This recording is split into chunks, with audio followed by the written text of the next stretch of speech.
Tignan nyo kung gaano siya kaganda. Sabi, ang sarap guys.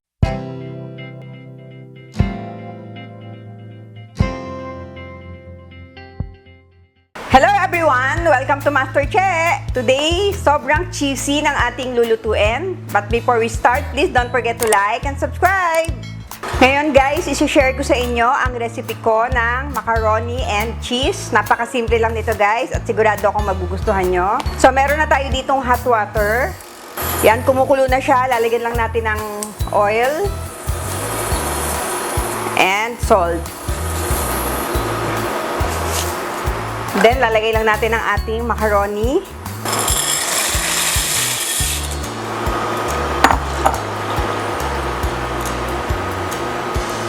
Palalambutin lang natin ang ating macaroni ng 10 minutes.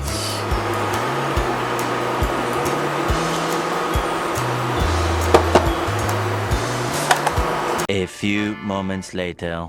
Narito na ang ating macaroni guys. Winash ko siya para mawala yung kanyang cooking process, para al dente pa rin. So, isa-set aside muna natin at gagawin natin ang ating cheese sauce. So, unahin lang natin ilagay ang ating butter.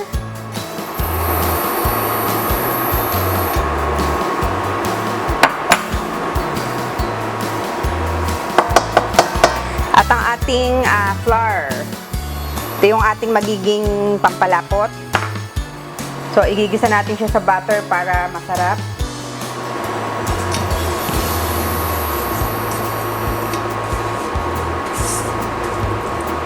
Kailangan mahina lang ang apoy para wag masunog yung ating butter at ang ating flour.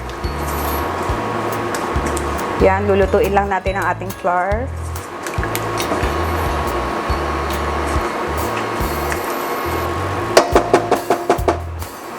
Yan, ngayon ilalagay na natin ang ating 4 cups ng milk.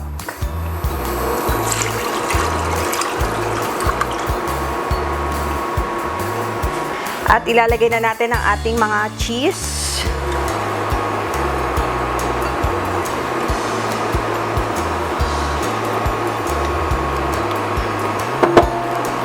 Hahaluin lang natin para mag-melt ang ating cheese na nilagay.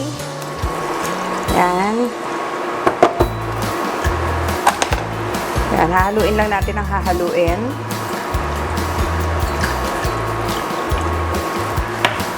Maglalagay din tayo ng black pepper and nutmeg. Konti lang para mas lalong sumarap ang ating cheese sauce.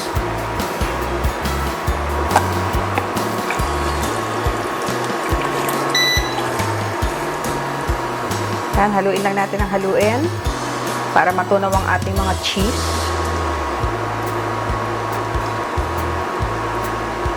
Siyempre, maglalagay din tayo ng konting salt.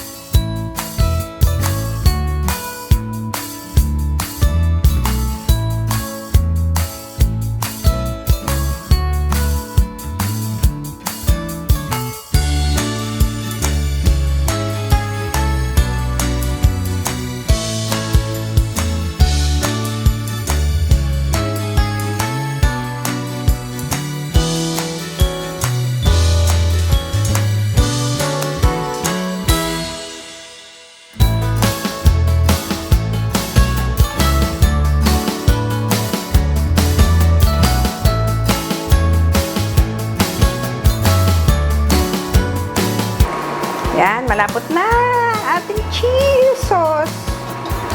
Ngayon, patayin na natin ang ating apoy at ibabalik na natin ang ating macaroni.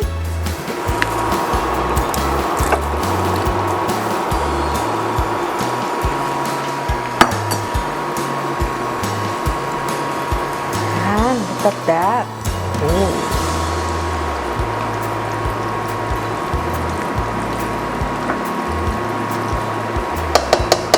Ngayon guys, ilalagay na natin sa ating baking dish at i-bake na natin ang ating mac and cheese. So meron tayo ditong baking dish. Lalagay natin ang ating macaroni.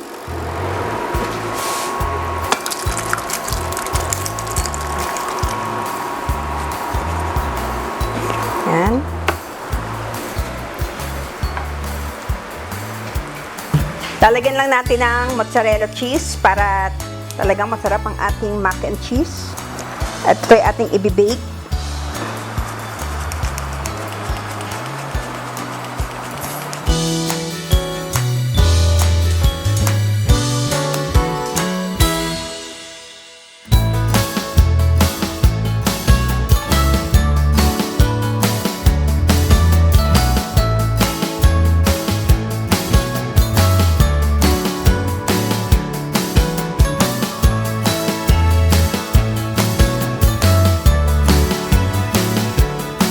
So na guys, ngayon ilalagay na natin sa ating oven. Na-preheat ko na ang ating oven. Yan, i-bake lang natin hanggang mamula yung ating cheese. At babalikan natin after ilang minutes. A few minutes later. Narito na guys ang ating mac and cheese. Ngayon, titikman na natin. Tignan nyo kung gaano siya kaganda. Ngayon guys, titikman na natin.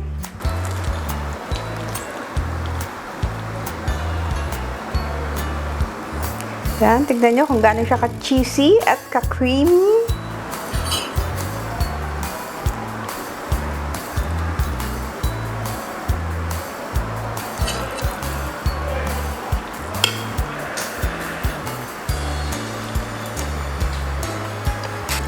Sabi, ang sarap guys. Sigurado ako magugustuhan nyo itong ating macaroni and cheese. Sobrang cheesy. Lalo na yung inyong mga anak, sigurado magugustuhan to. Sana try nyo itong gawin sa inyong mga bahay. Napakasimple lang at napakasarap. Dahil sana subukan mo itong gawin. Dahil ikaw ang nag-request nito, kailangan subukan mo. Pero yummy talaga guys.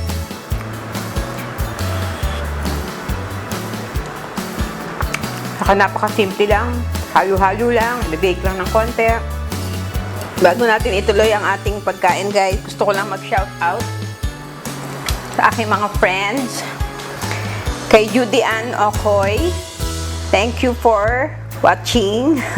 And happy birthday to my cousin Jonah Miol and my good friend Grace Gonzalez. Happy birthday Mare! And to my tita Esther De Jesus, happy birthday. And to my cousin Jem Comia, happy birthday.